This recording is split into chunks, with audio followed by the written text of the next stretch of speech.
Chris met with Beyond Stillness over the course of 8 weeks to articulate and publicly share this story of wisdom, purpose, connection, and hope.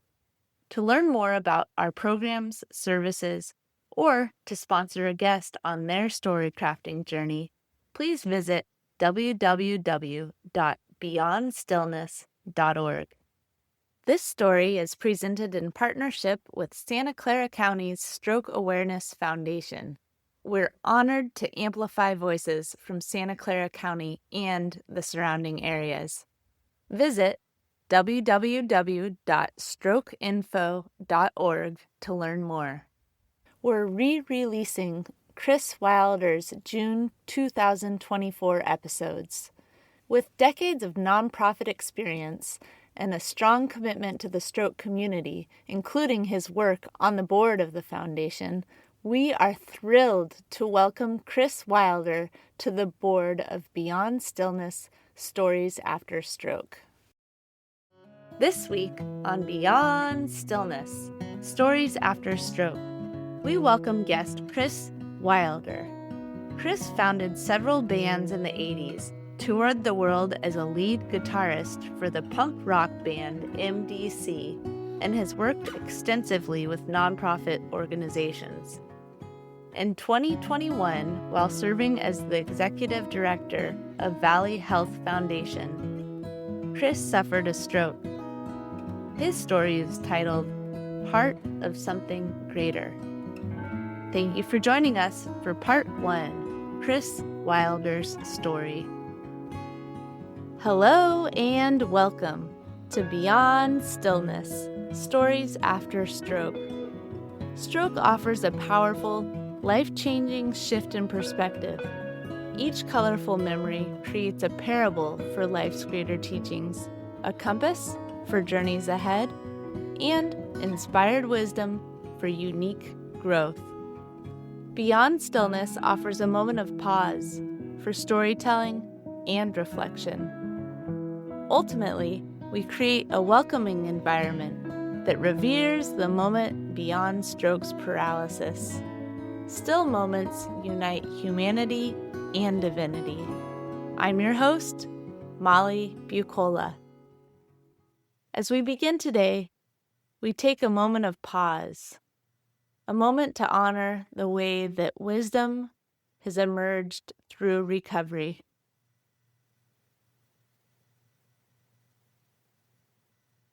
And we give thanks. Now, Chris Wilder's story. Music is one of my greatest teachers. When I first figured out how to run Mom's record player, I started learning about the world around me. In early high school, I picked up a guitar at my friend Charlie's house. I felt it then and there. I thought, wow, I may be able to play this thing. Some say that I'm a self-taught musician. I don't believe that there is such a thing. There are a lot of circumstances and people that are involved in my learning.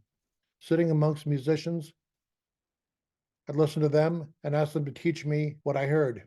I knew eventually I'd learn how to play, but it would take a whole long time and effort and pain for me to reach the point to contribute to the group.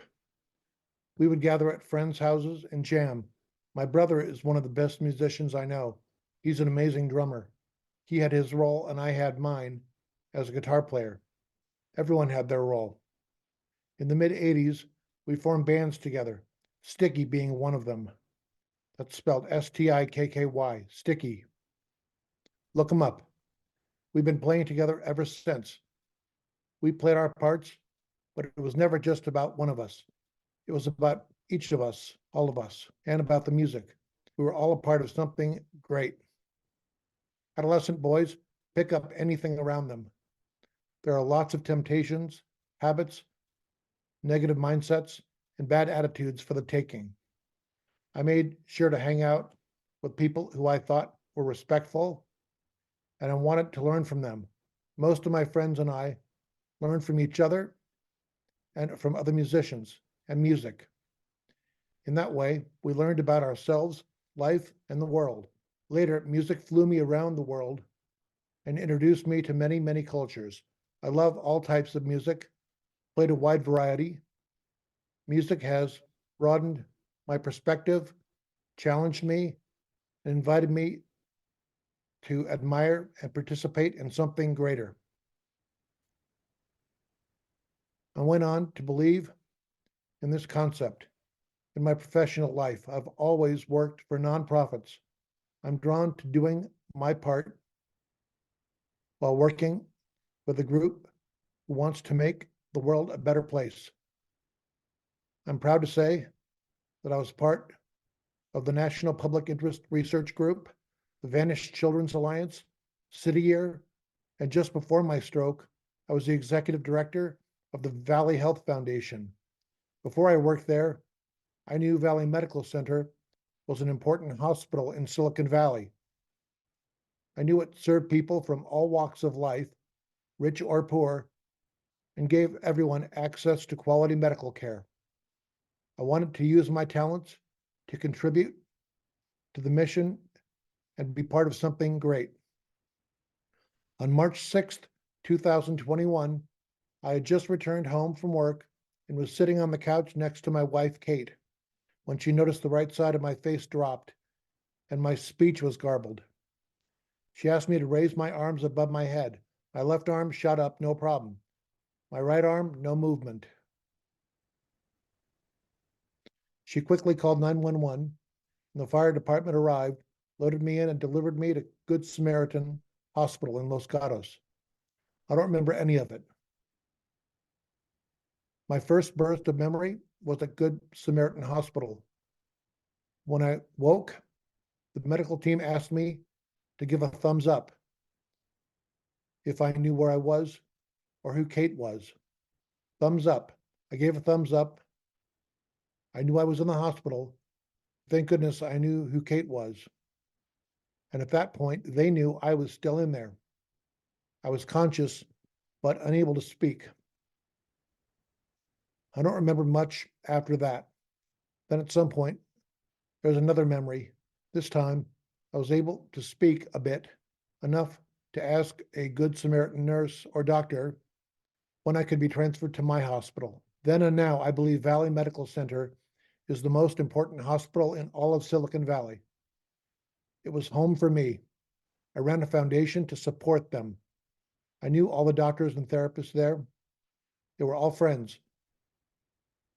I was ready to be with them, especially as I was struggling to survive. Sometimes people who work at a hospital don't want to be treated in that same hospital. I felt the opposite. I had given so much to that hospital, to that community. I knew I would receive the best care there. As soon as I woke, Good Samaritan Hospital transferred me to my hospital, Valley Medical Center. All in all, I was in a coma for a few weeks and had brain surgery twice. Doctors cracked into my skull, took out my left temporal lobe, and put me back together again. In those exact moments, my whole life was cracked, shaken, and I am still working to put it back together again. I remember asking questions about where I was and why I was there. And I remember looking at the clock on the wall and thinking that it was an odd joke to play on someone who had a stroke. The analog clock on the wall had numbers and hands, but they were all in the wrong places, jumbled up. Well, as you can imagine, the clock was actually fine. My perception was not fine. From the very beginning at Valley Medical Center, I had a team of physical, occupational, and speech therapists. At one point, I was thinking about multiplication tables and realized I didn't know what 4 times 4 was. It is so odd to live with a brain that is fully conscious of not being fully able. They would ask me basic questions about life, what I believed in, what I loved. I remember trying to speak, and the words didn't sound correct. It was very frustrating. I thought maybe I could fulfill the therapist's request better without all the tubes, breathing tube, feeding tube, drainage tube. I hadn't had a good night's sleep in too long. I was also distracted by the opioid button. I knew if I touched it, someone would come and serve me opioids in a Dixie cup.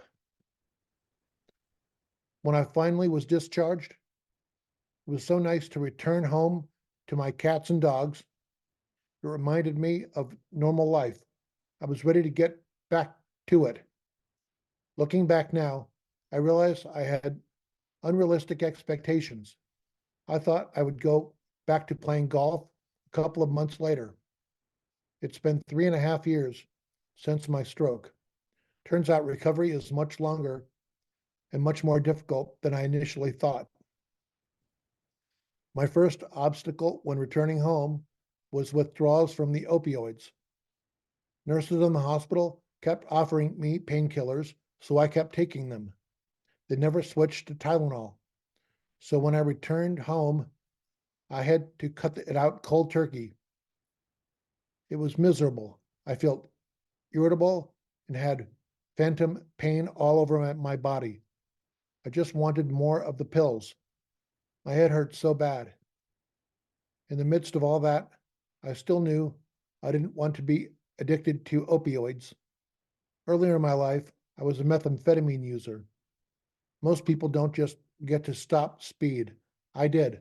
I quit cold turkey. Somehow it was more difficult for me to quit opioids, but I did it.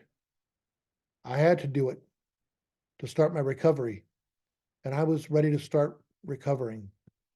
I soon realized my therapy sessions were going to get harder and longer. They still are. I'm now applying a lot of time, effort, and pain to each therapy session. I'm intensely motivated, but there are still days that throw me off. About a week after I got home, I tried to transfer from my bed to the wheelchair, and I got it wrong, fell, and my caregiver had to call 911. The local firefighters that showed up to help me back into bed may have been the same ones that responded when I had my stroke. I was frustrated, angry that this was happening to me, and that motivated me to work even harder. I owe it to Kate. I owe it to everyone around me. The days that throw me off teach me a lot. They teach me to go slow and be more deliberate. Once I get through the anger and frustration of the off days, they motivate me. Really, each day is part of this long journey through recovery and the longest journey we call life. The journey is not my own either. My loved ones' lives shifted after my stroke, too. Their schedules, emotions, outlook on life changed. We are all in this, and I'm so thankful for my wife, Kate, and brother, Todd, and the many loved ones who are supporting me. After much pain, I've learned not to ignore the difficult stuff just because it is difficult. I had been home 6 months when a group of nurses asked me to tell my story so they could learn how it was to be a patient. As I reflect on my time in the hospital, and what I hope could change for other patients, I told them how embarrassing it was to not be able to get out of bed to go to the bathroom in the hospital. I told the nurse who visited me at home that the nurses on duty while I was in the hospital must have been busy or did not realize how embarrassing the act of going to the bathroom could be. At one point, I told them I had to go to the bathroom, and they told me just to go. Just go, I thought. Here in the bed I'm lying in, I wanted them to help me out of bed, walk me to the toilet, so that I could relieve myself with dignity. Instead, they just told me go. The whole situation was humiliating. I'm thankful the hospital has a program that invites past patients to share their experiences with medical professionals. Otherwise, there's no way to know unless they were in my situation. There's no way for the hospital to improve unless each person's voice is heard. That goes for much of my recovery process.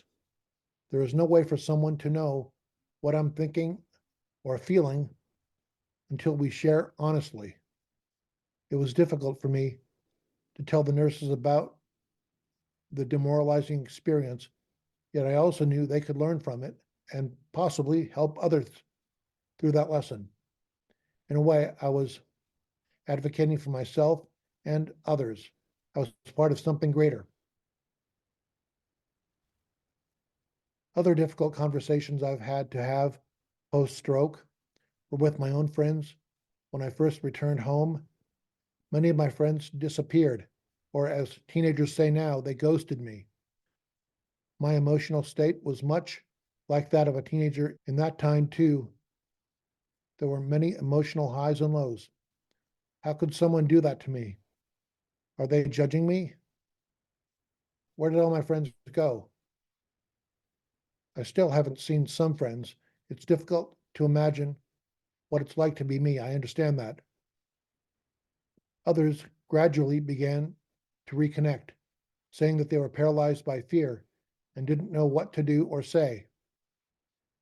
They thought they had to do something when all I needed was their company. Fear, I reacted in my mind. Don't you think I was gripped with fear when I woke up unable to walk or talk? When I could no longer work and the job that I loved had been given to somebody else while I was in a coma? Fear? Don't you think I was gripped by fear when some of my friends ghosted me and didn't contact me when I reemerged from the coma?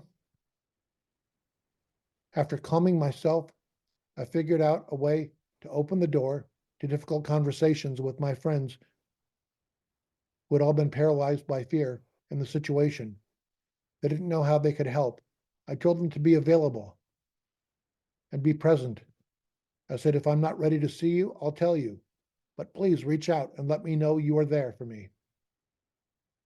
I've learned not to ignore difficult stuff because it is difficult.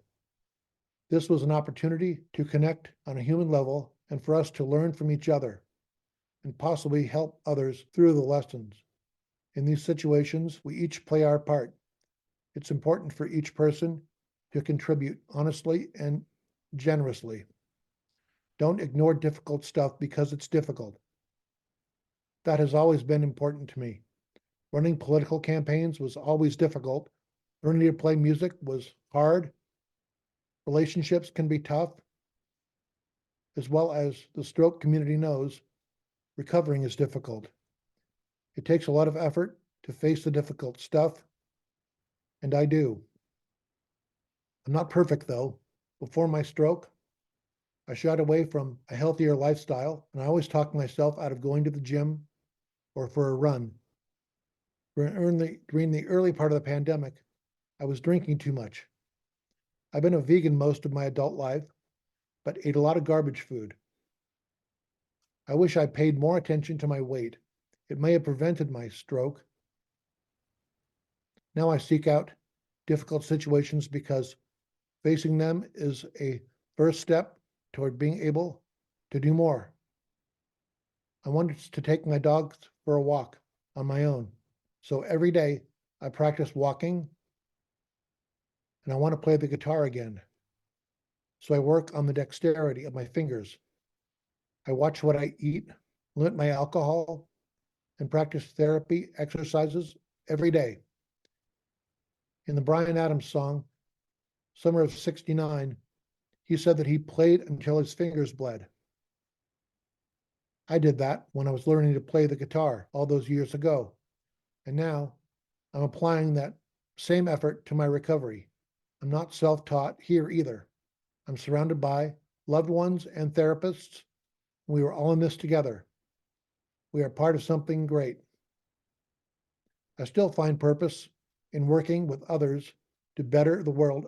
After my stroke, a good friend and the founder of the Stroke Awareness Foundation, Chuck Tennisketter, called me and asked me to join the board of directors.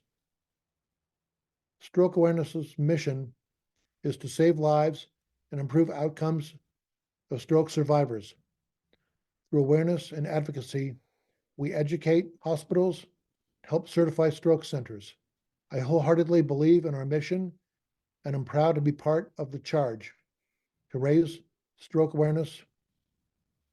It is quite possible that one of their campaigns taught Kate what to do when she saw the signs of my stroke. When I sat on the couch across from her, on March 6, 2021. It's very possible that the work of the Stroke Awareness Foundation saved my life. Now I'm grateful to be part of the team.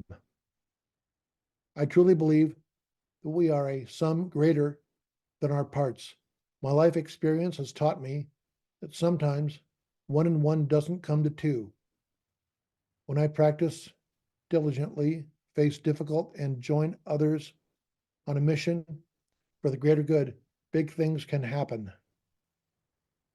I don't like the odds or play the odds. We make our own success.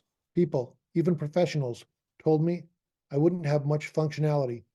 If you look at the odds, they say I shouldn't be doing as well as I am. If you look at the odds, they say I shouldn't have been the lead guitar player in the major punk rock band MDC. If you look at statistics, saving one life isn't much. But to me, one is a part of many. One is a part of something greater. I'm a part of something greater. You are a part of something greater. We together are something greater. My hope for you, my fellow stroke survivor, is that you will continue to work also hard as it may be, and regain as much functionality as you possibly can over the course of your journey. I hope you take a little bit of inspiration from my story, and I hope that you meet other people that can also inspire you and help you along the way. Thank you. Storytelling empowers us to share our experiences in a way that invites others to reflect on their own. In closing, we offer reflection questions as an opportunity to spark dialogue with yourself, friends, family, or fellow stroke survivors. In a moment, I will read questions aloud. You can also find them written in the podcast episode description. Community conversation prompts. How do you stay motivated in difficult times? In what ways do you join with others to work towards something greater? Beyond Stillness, Stories After Stroke is made possible by our guests and tax-deductible donations from friends and listeners like you. Join us in empowering stroke survivors with stories of wisdom, purpose, connection, and hope at www.beyondstillness.org. Thank you for listening to Part 1, Chris Wilder's story. Stick with us for Part 2, Chris Wilder's interview. Each colorful memory creates a parable for life's greater teachings, a compass for journeys ahead, and inspired wisdom for unique growth. In this episode, Chris Wilder shared how music, leadership, and friendship helped guide his stroke recovery. His journey reminds us that purpose and support can carry us through. If you found value in today's episode, please like, share, subscribe, or leave a review so others can find these powerful stories too. And remember, as part of the stroke community, you are more than supportive. You are inspirational. This story is presented in partnership with Santa Clara County's Stroke Awareness Foundation, that's founded on the mission to bring life-saving, standardized stroke treatment to Santa Clara County, California. Today, all 10 hospitals in Santa Clara County are stroke certified. For over 2 decades, the Stroke Awareness Foundation has raised awareness and empowered the community through education on the warning signs of stroke. The Stroke Awareness Foundation works to reach all of our communities through multilingual Be Fast education. Know the signs, save a life. Recognizing stroke symptoms quickly improves stroke outcomes and can make all the difference. Together, we save lives and improve the health of our community. These are common stroke symptoms. Be fast. B, balance, sudden loss of balance or coordination. E, eyes, sudden trouble seeing in one or both eyes. F. Face, facial drooping or uneven smile. A. Arms, weakness or numbness in one arm. S. Speech, slurred speech or difficulty speaking. T. Time to call 911